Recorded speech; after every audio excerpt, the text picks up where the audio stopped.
2026ची मुरली.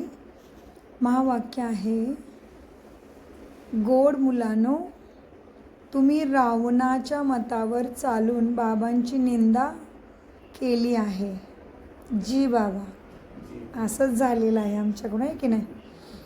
त्यामुळे भारत कवडीतुल्य बनला आहे. आता त्यांना ओळखून त्यांची आठवण करा, तेव्हाच श्रीमंत बनाल. डायरेक्ट श्रीमंतीचा संबंध आलेला आहे. आता प्रश्न, सीडीच्या चित्रामध्ये कोणते अद्भुत रहस्य सामावलेलं आहे? उत्तर, अर्धा कल्प आहे भक्तीचा डान्स आणि अर्धा कल्प आहे ज्ञानाचा डान्स. जेव्हा भक्तीचा डान्स असतो तेव्हा ज्ञानाचा नाही, आणि जेव्हा ज्ञानाचा असतो डान्स तेव्हा भक्तीचा नाही. अर्धा कल्प रावणाचे प्रारब्ध चालते आणि अर्धा कल्प तुम्ही मुले प्रारब्ध भोगता. हे गूढ रहस्य सीडीच्या चित्रामध्येच दडलेलं आहे. ओम शांती. बाबा समजावून सांगत आहेत, भक्ती मार्गामध्ये खूपच भक्तीचा डान्स केला आहे. ज्ञानाचा डान्स अजून व्यवस्थित होत नाही आहे, केलेला नाही आहे. भक्तीचा डान्स जेव्हा असतो तेव्हा ज्ञानाचा डान्स नसतो. जेव्हा ज्ञानाचा असतो डान्स आज बाबा डान्स शिकवत आहेत. आजकाल डान्सचा जमाना आहे आणि डान्स म्हणलं की सगळे थिरकायला लागतात. तर आता ज्ञान डान्स बाबा समजा बाबांनी आपल्यासाठी पार्टी सुरू केलेली आहे आणि करूया डान्स. आता डान्स म्हटलं की भले क्षणभरासाठी पण सगळं विसरून मज्जा येते ना सगळ्यांच्या बरोबर. तर तो एक ब्रेनला आपण आता आराम देऊया डान्स करून. खूप सगळं काम असतं आपल्या मेंदवाला. तर डान्स करूया बाबांच्या बरोबर. तर ज्ञानाचा डान्स, भक्तीचा डान्स जेव्हा असतो तेव्हा ज्ञानाचा डान्स नसतो. जेव्हा ज्ञानाचा असतो तेव्हा भक्तीचा नसतो. कारण भक्तीचा डान्स उतरत्या कलेमध्ये घेऊन जातो. सतयुग त्रेतामध्ये भक्ती नसते. भक्ती सुरू होते द्वापर युगापासून. जेव्हा भक्ती सुरू होते तेव्हा ज्ञानाचा प्रारब्ध पूर्ण होते आणि मग उतरती कला सुरू होते. आपण कसे उतरतो ते तर बाबाच बसून सांगून समजावून सांगू शकतात आणि सांगतायत. मी कल्प येऊन तुम्हा मुलांना सांगतो, तुम्हा मुलांनी माझी खूप निंदा केली आहे. आपलेच कान ओढून घ्या म्हणजे मेंदवाच्या नसा जागृत होतील. याचं काय आहे, आपण स्कूलमध्ये असताना आपल्याला गुरुजी कान पकडायला सांगायचे ना, तर या कानाच्या नसांचा ब्रेनशी रिलेशन आहे. कान ओढले की इथले नसा ॲक्टिव्ह होतात. खरोखर कान ओढून घ्या. चाव म्याव आणि हिचं खरोखर ओढा. बाबा बघतायत आणि मग बाबा म्हणतात, हा मुलांनी मंजूर केलेला आहे की तुम्हा मुलांनी माझी खूप निंदा केली आहे. कुठे केली निंदा आपण? कशा प्रकारे? बऱ्याच गोष्टी करून बसलो. दगडामध्ये, माणसामध्ये, सगळ्यामध्ये तोच आहे असं समजून बसलो. आणि जेव्हा जेव्हा भारतामध्ये या आधी सनातन देवीदेवता धर्माची खूप निंदा होते तेव्हाच मी येतो. निंदा कशाला म्हटलं जाते ते देखील समजावून सांगतात बाबाच. बाबा म्हणतात, मुलांनो, मी येऊन विकारी नरकवासी भारताला कल्पकल्प स्वर्गवासी बनवितो. तुम्ही आसुरी मतावर चालून माझी निंदा केल्या कारणाने बघा किती गरीब बनला आहात. रामराज्य होते तुमचे, आता आहे रावण राज्य, ज्याला हार आणि जीत दिवस आणि रात्र म्हटलं जाते. आता विचार करा, मी कधी येऊ? डान्स चालू आहे. तुमचा भक्तीमध्ये डान्स होता आणि माझ्याबरोबर ज्ञानामध्ये डान्स करता. आता मी कधी येऊ? बाबा आमच्याबरोबरच बसा, श्वासामध्येच बसून जा, है ना. मी कधी येऊ? ज्यांना राज्य दिले तेच राज्य गमावून बसले. जी बाबा, खूप मोठी चूक झाली आणि खूप पछतावाही होत आहे. कारण रावण सोडायला तयार नाही आहे. जितकं वरती चाललं तितका तो भंडावून सोडत आहे. अतिशय परीक्षा आहेत कडक. तेच राज्य तुम्ही गमावून बसले. हिसाब तर सगळा समजावून बाबांनी सांगितलंच आहे. जी बाबा, सांगितलंय. मी येऊन वारसा देतो आणि मग रावण येऊन तुम्हाला श्रापित करतो. भारताला आणि रावण इतका प्रेम करतोय बाबा, अजून चांगलाच पटकवतोय, तडाखे मारतोय मला तर. रावण येऊन तुम्हाला श्रापित करतो. भारताला खास आणि दुनियेला आम. भारताच्या महिमेविषयी देखील कोणालाही ठाऊक नाही. सर्वात पहिला भारतच होता. कुठे? जी, भारतभूमी, याच भारताच्या भूमीवरती सतयुगमध्ये सर्वात पहिला भारत होता. बाकीचे कुठे होते?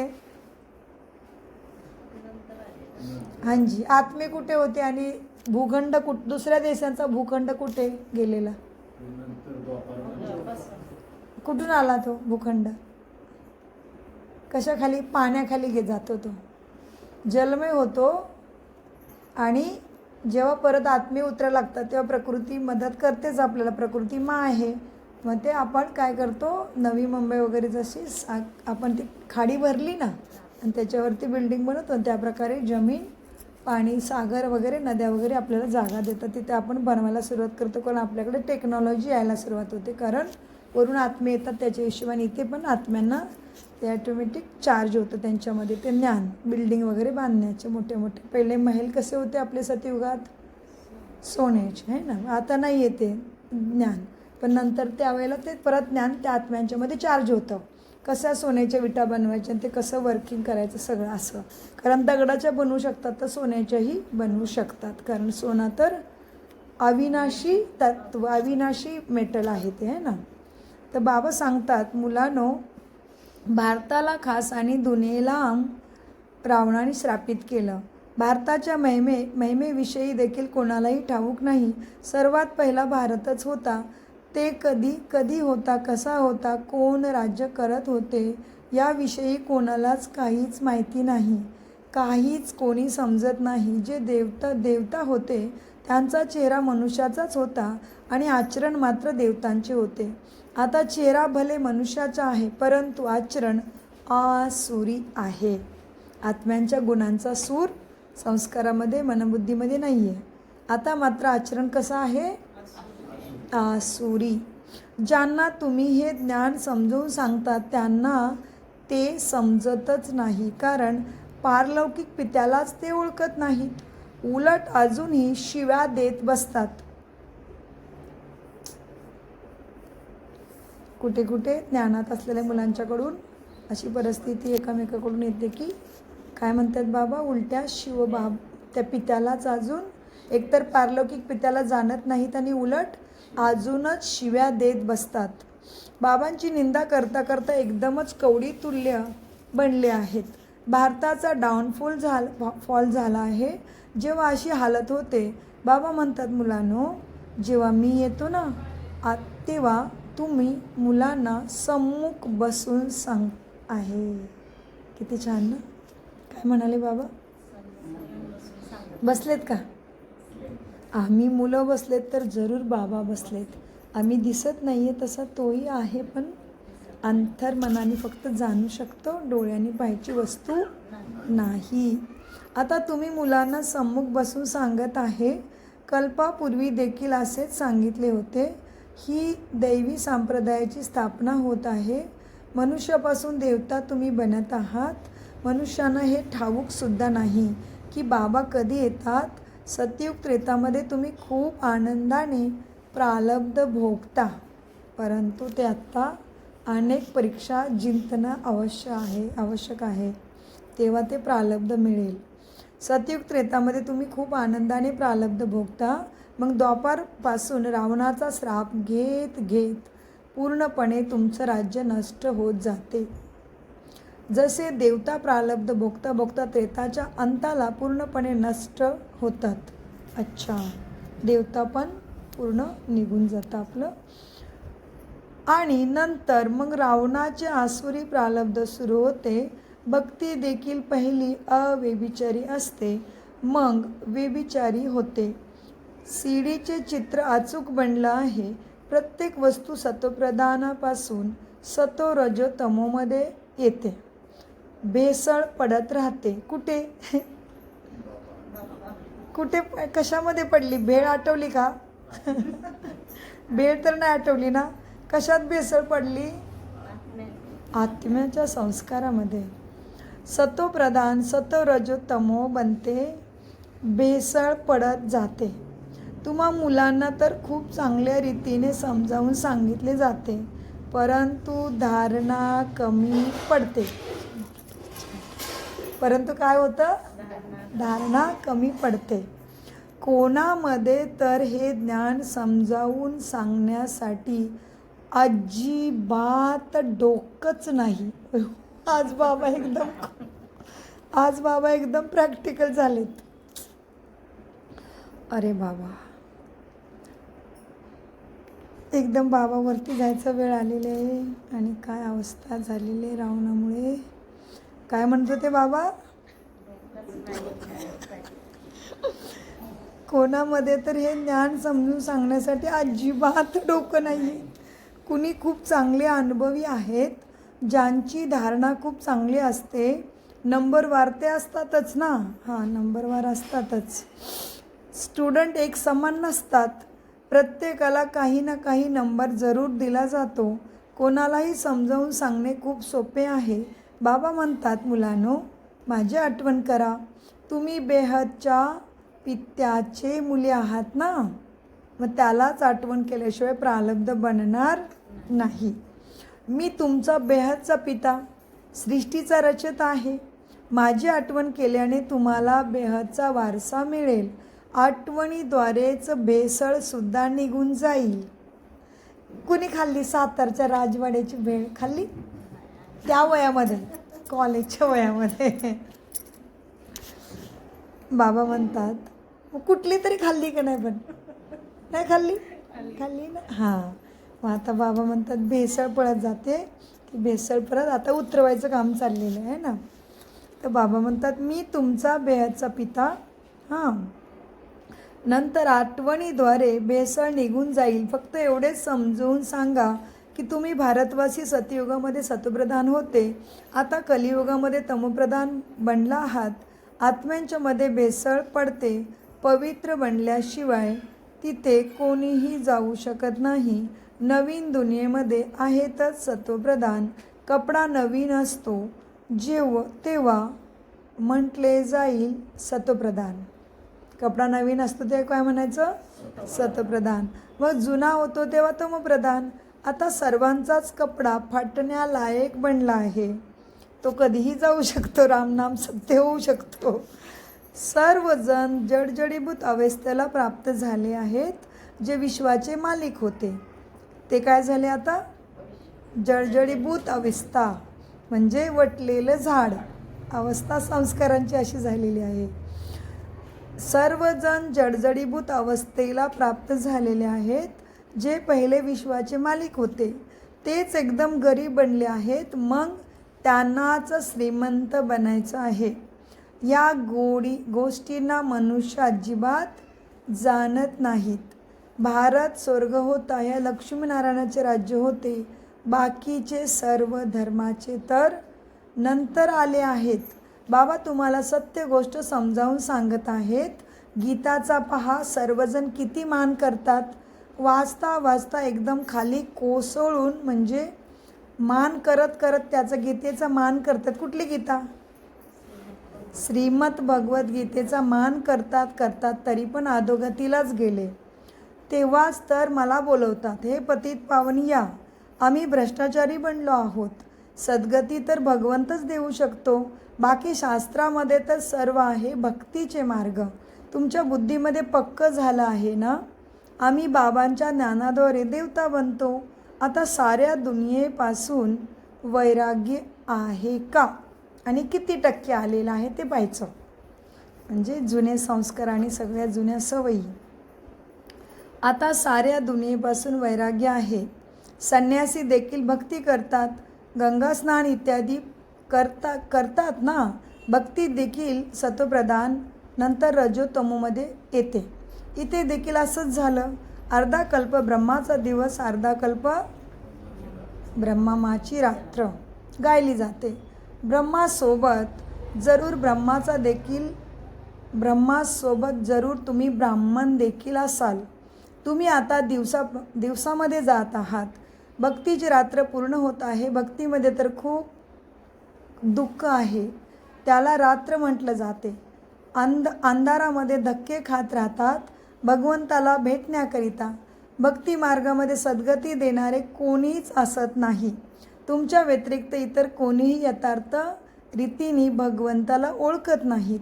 आत्मा देखील बिंदू आणि परमात्मा देखील बिंदू, ही गोष्ट कोणीही समजू शकत नाही. परमात्मा स्वतः येऊन ब्रह्मतनाद्वारे समजावून सांगत आहेत. त्यांनी मग भागीरथ नंदीच्या रूपामध्ये दाखवला आहे.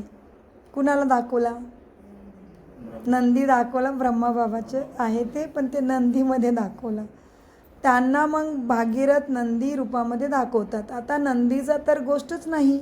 बाबा सर्व गोष्टी चांगल्या रीतीने समजावून सांगतात. नंदी कधी कोणाला सद्गती देऊ शकत नाही आणि बोलूही शकत नाही आहे. परंतु कोणाच्या बुद्धीमध्ये पूर्णरीती बसत नाही. बाबा समजावून सांगू शकत आहेत. तो दरवाजा उडव माई जरा मागचा पण. बाबा समजावून सांगत आहेत, मुलांनो, मी तुम्हा आत्म्यांचा पिता आहे. तुम्ही माझी आठवण करा आणि वारशाची सुद्धा आठवण करा. तुमचे विकर्म विनाश जरूर होतील. परंतु कशामुळे?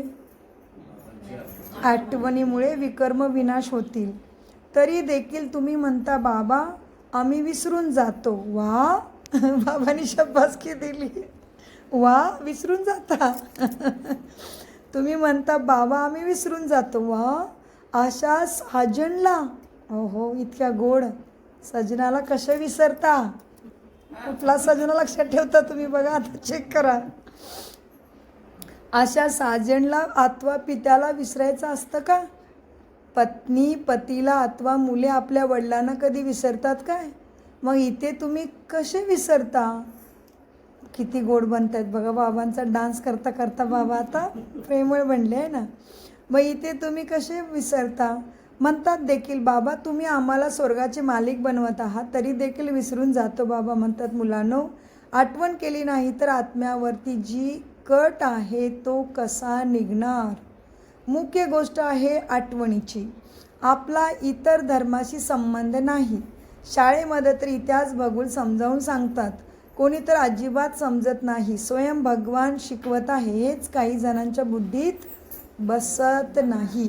अच्छा, बाबांची आणि वारशाची तर आठवण करा ना. बाबा नसेल बसेत, राहू दे. भगवंत नसेल बुद्धीत तर बाबा म्हणतात राहू दे.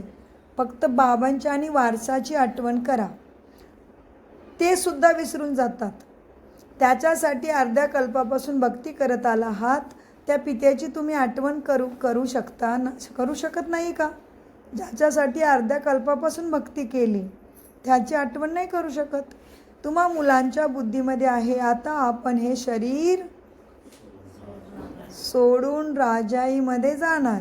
हा अंतिम जन्म आहे. सूक्ष्मवतनमध्ये त्यांची फीचर्स तर तीच पाहतात.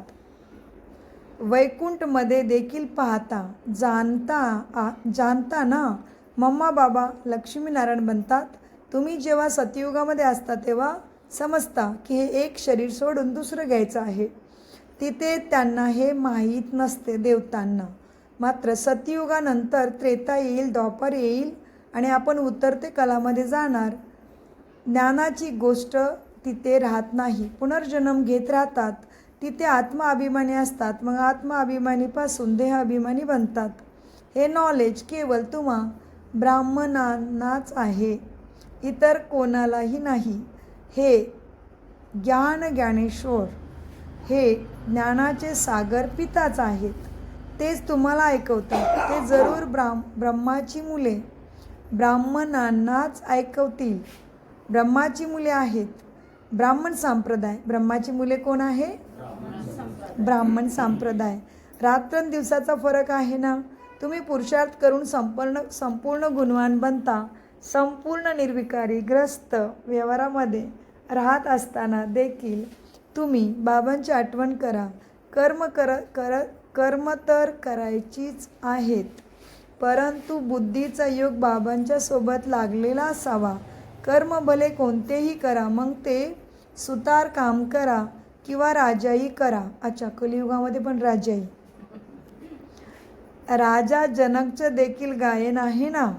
राजाई करत राहा, परंतु बुद्धीचा योग बाबासोबत लावा, तेव्हाच वारसा मिळेल. बाबा म्हणतात, मन मनाभव मामेकम, एकाची आठवण करा.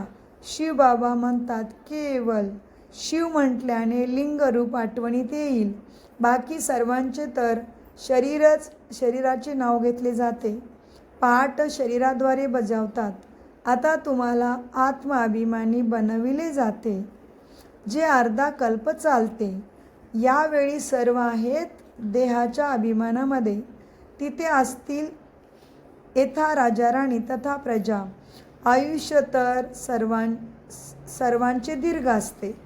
इथे मात्र आयुष्य कमी आहे.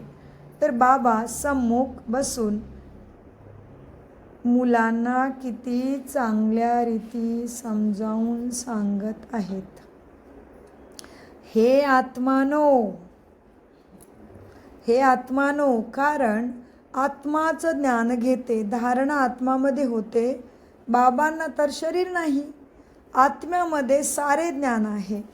आत्मा देखील स्टार आहे, बाबा देखील स्टार आहे, परंतु बाबा पुनर्जन्म घेत नाहीत. आत्मे पुनर्जन्म घेतात. म्हणून बाबांनी काम दिले की परमात्म्याची महिमा आणि मुलांची महिमा लिहून आणा. आहेत का सगळ्यांच्याकडे डायऱ्या? आहेत? नाही आहेत? अच्छा, कुठे गेलं? आत्मे पुनर्जन्म घेतात म्हणून बाबांनी काम दिले की परमात्म्याची महिमा. मी पॅक करताना बँकॉकमध्ये नोटबुक्स घातलेल्या एवढ्या, पण आता कुठल्या लगेजमध्ये गेल्या आठवे ना, बॅगा खूप आहेत. आत्मे पुनर्जन्म घेतात आणि बरोबर तेच आलं डायरीमध्ये ना. आत्मे पुनर्जन्म घेतात आणि म्हणून बाबांनी काम दिले की तुम्ही परमात्म्याची महिमा आणि मुलांची महिमा लिहून आणा. बाबांनी आपल्याला ग्रहपाठ दिलेला आहे, लिहायचं आहे आणि आणायचं आहे उद्या. पण काय लिहायचं ते लक्षात आलं का? इथं कुणाकुणाला लिहायला येत नाही त्यांनी हात वर करा, कारण स्कूलमध्येच गेले नाहीत ते काय करणार. हां, मग तुमच्या मनामध्ये असणार ते आम्हाला समजेल. अच्छा, 4थी 5वी आहे, म्हणजे 5व्या युगामध्ये आले, संगम युगामध्ये, म्हणून छठी भाग्योदय झाला. असू द्या, उत्तम, ठीक आहे. काय म्हणत होते बाबा आपल्याला? तर परमात्माची महिमा आणि मुलांची महिमा लिहून आणा. दोघांची महिमा वेगवेगळी आहे. श्रीकृष्णाची वेगळी महिमा, ते साकार आणि ते निराकार. इतके गुणवान कोणी बनवले श्रीकृष्णाला? जरूर म्हणणार ना, परमात्माने बनविले. यावेळी तुम्ही ईश्वरी संप्रदायाचे आहात. 2 मिळाले ना, पहिले ब्रह्माचे मुलं आणि आता ईश्वरी संप्रदाय. यावेळी तुम्ही ईश्वरीय संप्रदाय आहात. तुम्हाला बाबा शिकवत आहेत. नंतर मग प्रारब्ध उपभोगता. सतयुगामध्ये काही कोणी शिकवणार नाही. भक्ती मार्गाची सामग्रीच नष्ट होते. या दुनियेचं वैराग्य देखील तुम्हाला पाहिजे आता. अर्थात देहासहित देहाचे सर्व संबंध सोडून स्वतःला अशरीरी आत्मा समजायचं आहे. अशरीरी आलो होतो, अशरीरी जायचं आहे. ही जुनी दुनिया नष्ट होणार आहे. आपण सर्व नवीन दुनियेमध्ये जाणार आहोत. बस हीच आठवणीची मेहनत करत राहा. हांजी, बस हीच आठवणीची मेहनत करत राहा. यामध्ये नापास होतात. जी बाबा, यामध्येच मुलं नापास होतात. कशामध्ये? बस आठवण करत राहा की आपण आता ह्या दुनियेतून अडकून पडू नका. बस ही आठवणीची मेहनत करत राहा, परंतु यामध्येच नापास होतात. आठवण करत नाहीत. जे कोणी हे ज्ञान समजावून घेण्यासाठी येतात त्यांना देखील हेच सांगायचं आहे. जी बाबा. शिवबाबा ब्रह्माद्वारे सांगतात की माझी आठवण कराल तर आठवणीच्याद्वारे तुमच्यातील भेसळ निघून जाईल. तुम्ही विष्णुपुरीचे मालिक बनाल. तुम्ही आले आणि बाबांनी तुमच्यावरती मुकुट ठेवला. दोन मुकुट भेटले. एक राजाईचा आणि एक पवित्रतेचा. त्या बसल्या आणि बरोबर बाबांनी त्यांच्याकडे पाहिलं. म्हणजे त्या अभ्यासामध्ये चांगल्या आहेत. कर्म करत करत. शरीराचं नाव कविता. चांगलं आहे. त्या बसल्या आणि हे बाबांनी महावाक्य काय बोललं, काय बोललेलं,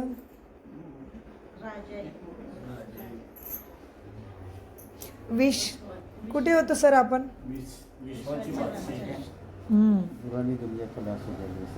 अच्छा, तुम्ही हिंदीमध्ये आहे का? मग तुम्हीच वाचा. म्हणजे तुम्ही बाबांच्या पासून विरक्त हे होता. अय्या मोठा अपमान केला गुरुजीचा. ते हिंदीमध्ये वाचतात, बाबा मराठीत ऐकवत आहेत. बाबा म्हणणार वाचा मग तुम्ही हिंदी आता. म्हणून बाबांनी पकडलं. Oh my goodness. ओ किती बाबा गुड आहेत. मी हिंदीमध्ये, इथे मराठीमध्ये वाचतात बाबा आज.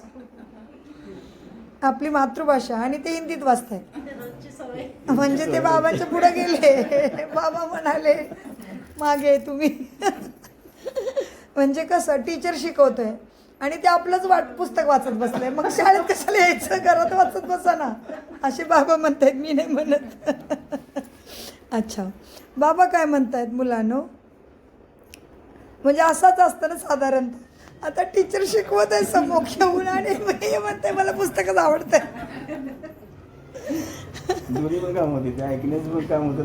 अच्छा, हा मग ते पण चांगलंय. म्हणजे सगळी कर्मचारी काम करतायत. ओके, ते पण चांगलं काम चालू आहे. बरोबर आहे, बरोबर आहे. ते पण चांगलं आहे. ठीक आहे.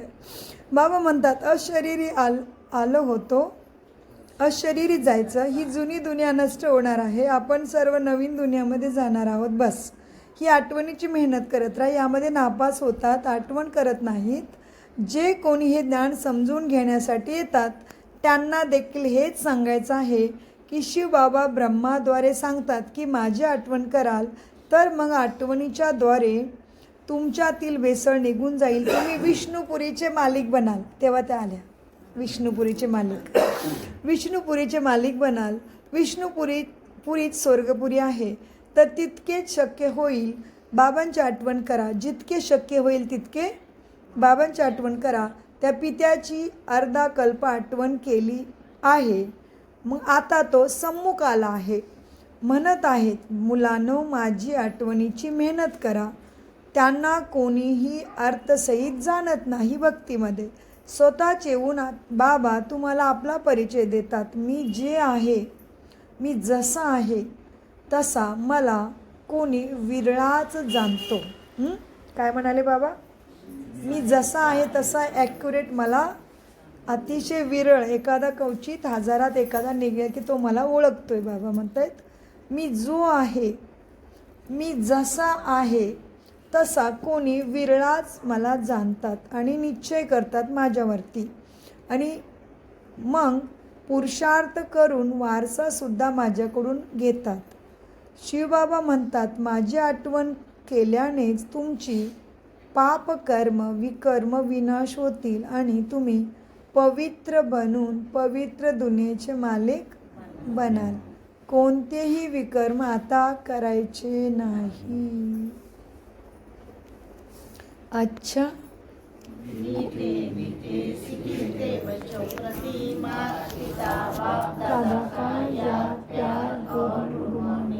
रूहानी बाकी रूहानी बच्चों को नमस्ते.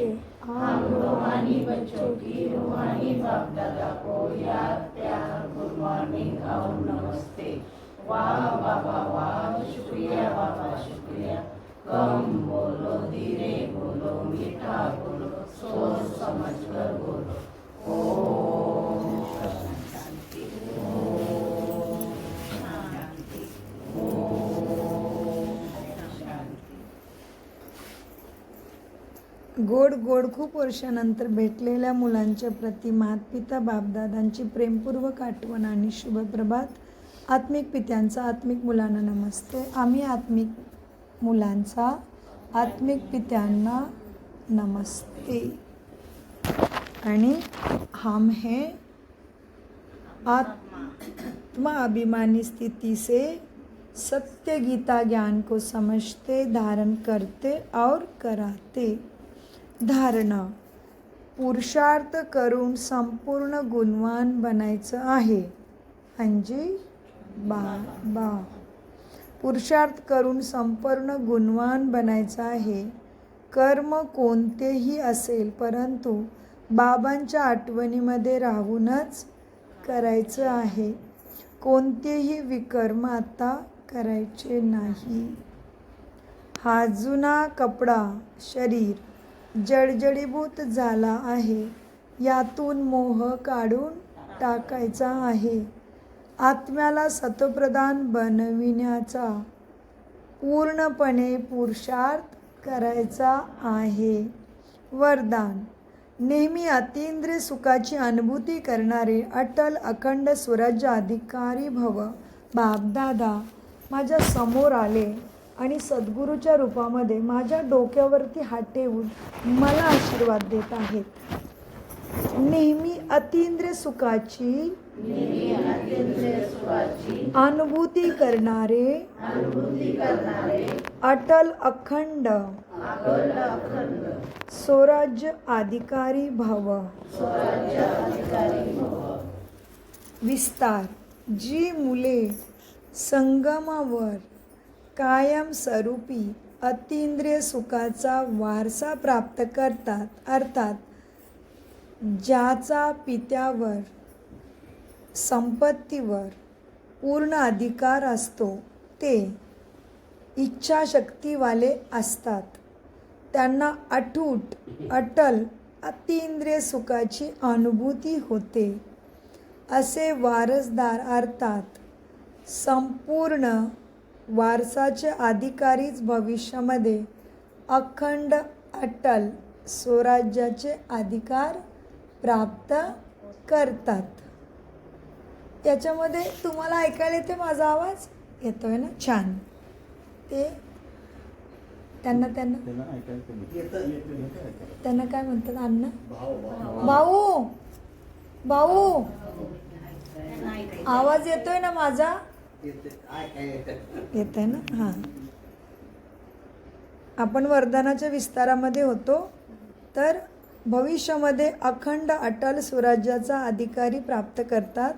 बोधवाक्य: जिथे माझेपणा येतो तिथे बुद्धीचा फेरा सुरू होतो, बुद्धीचे भटकणे सुरू होते. कुठे? माझेपणा. अच्छा, आज मातेश्वरी पण आहेत, आज शुक्रवार पण आहे ना? छान. म्हणजे आपण सगळे मातेश्वरी आहोत. मातेश्वरींचे महावाक्य. कोण आहे मातेश्वरी? जगदंबा मम्मा जी. मातेश्वरीजीचे अनमोल महावाक्य. चढती कला आणि उतरती कला याचे मुख्य मूळ काय आहे? अनेक मनुष्य हा प्रश्न विचारतात की जेव्हा एवढा पुरुषार्थ करून जीवन मुक्तीपद प्राप्त करतात, तर मग जिथे असे कोणते कारण बनते ज्यामुळे आपली अधोगती होते? भले आपण म्हणतो की हार आणि जीतचा खेळ आहे, यामध्ये चढती कला आणि उतरती कला होण्याचे देखील कोणतेही कारण जरूर आहे. ज्या कारणांच्या आधारावर हा खेळ चालतो, जसे पुरुषार्थद्वारा आपण चढती कला आणि उतरती कला करतो. काय म्हणतात मम्मा? जसे पुरुषार्थाद्वारा आपण चढत आहोत, तसेच अधोगती होण्याचे देखील कोणते तरी कारण जरूर आहे. आता कारण देखील काही फारसे मोठे नाही, एक छोटीशी चूक आहे. जसे परमात्मा म्हणतात की माझी आठवण करा तर मी तुम्हाला जीवनमुक्ती पद देईन, तसेच जेव्हा तुम्ही बॉडी कॉन्शियस होऊन परमात्म्याला विसरता. काय म्हणाले मातेश्वरीजी? हां, देह अभिमानी आणि देहाच्या संबंधामध्ये येऊन प्रत्येक संबंध माझा आहे असं समजून त्याच्यावरती अधिकार गाजवायला लागता, तेव्हा काय होतं? तुम्हाला जी उतरती कला कष्ट येतात मला. आणि आत्मा पापी पतित बनायला लागते. तर मम्मा म्हणतात की जेव्हा बॉडी कॉन्शियस होऊन परमात्म्याला तुम्ही विसरून जाता तेव्हा अधोगती सुरू होते आणि मग वाममार्गामध्ये जातो तर मग 5 विकारामध्ये फसल्यामुळे दुःख सहन करतात. तर हा झाला आपलाच दोष ना, काय पित्याचा तर दोष नाही आहे ना, आपलाच दोष झाला हा. मम्मा प्रश्न विचारतायत की मग हा आपला दोष का रचयिताचा दोष? जे लोक म्हणतात की सुख दुःख परमात्माच देतात हे म्हणणं पूर्णपणे चुकीचं आहे. बाबा सुखच रचतात ना, कारण तो सुखाचा सागर, दुःख रचत नाही. बाकी आपण श्रेष्ठ कर्माद्वारे दुःख सुख प्राप्त करतो आणि भ्रष्ट कर्माद्वारे दुःख भोगतो. बाकी चांगल्या कर्मांची फळं आणि वाईट कर्मांचा दंड मात्र परमात्माद्वारे सुद्धा अवश्य मिळतो. परंतु असे म्हणता येत नाही की सुख दुःख दोन्ही परमात्माच देतात असं नाही. परमात्मा तर चढत्या कलेमध्ये घेऊन जातात आणि परमात्मा तर चढत्या कलेमध्ये आपल्यासोबत आहेत. बाकी पतन करणारे आहे माया, रावण. माया सामान्य रीतीने देखील कोणी सोबत घेतात अथवा मदत घेतात, ती सुखासाठी घेतात. मायेची मदत सुखासाठी. आपल्याला वाटतं की आपण विकाराद्वारे काम केलं तर होईल बरोबर, घाबरतील वगैरे आपल्याला, पण ते चुकीचं आहे मम्मा म्हणतात. बाकी दुःख घेण्यासाठी काही कोणी कोणाची मदत घेत नाहीत, सुखासाठी एकमेकाची मदत घेतात आणि दुःख येतं तेव्हा कर्मामुळेच येत असतं. बाकी तसं वाक्य आपल्याला समजलेलं नाही आहे. परंतु पुढे जाऊया का मागे जाऊया? काय म्हणतात मम्मा? पुढे जाऊया. बघा काय म्हणतात मम्मा. चांगल्या कर्मांची फळं आणि वाईट कर्मांची दंड परमात्माद्वारे अवश्य मिळतो. ॲक्च्युली मला पण कळत नाही महावाक्य.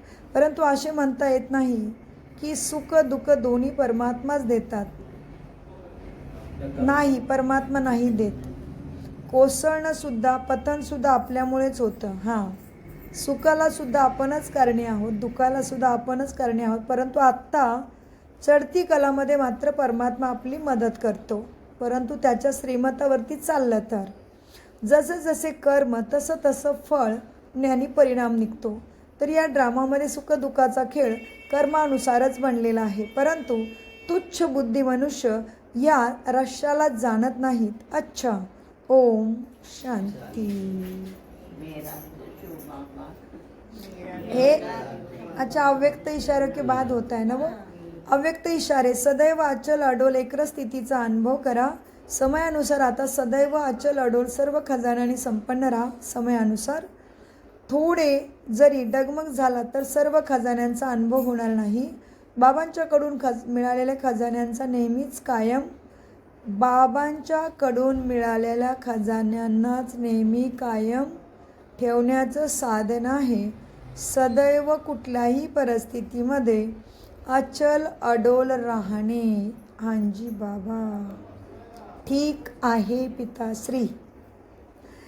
अचल राहिल्याने नेहमीच आनंदाची अनुभूती होत राहील. जसे विनाशी धन, नाव, मान, शान, खुर्ची इत्यादी मिळते तर आनंद होतो ना. हा तर अविनाशी आनंद तुम्हाला मिळालेला आहे. परंतु हा आनंद त्यांनाच होईल जे हर परिस्थिती कुठल्याही परिस्थितीमध्ये अचल अडोल आणि एकरस स्थितीमध्ये राहतील. ओम शांती, ओम शांती, ओम शांती. बाबा दूसरा ना कोई, मेरा तो एक बाबा दूसरा ना कोई, मेरा तो ईश बाबा दूसरा ना कोई, मेरा तो एक बाबा दूसरा ना कोई, मेरा तो एक बाबा दूसरा ना कोई, मेरा तो एक बाबा दूसरा ना कोई, मेरा तो एक बाबा दूसरा ना कोई, मेरा तो एक बाबा दूसरा ना कोई, मेरा तो एक बाबा दूसरा ना कोई, मेरा तो एक बाबा दूसरा ना कोई, मेरा तो एक बाबा दूसरा ना कोई. ओम शांती. ओम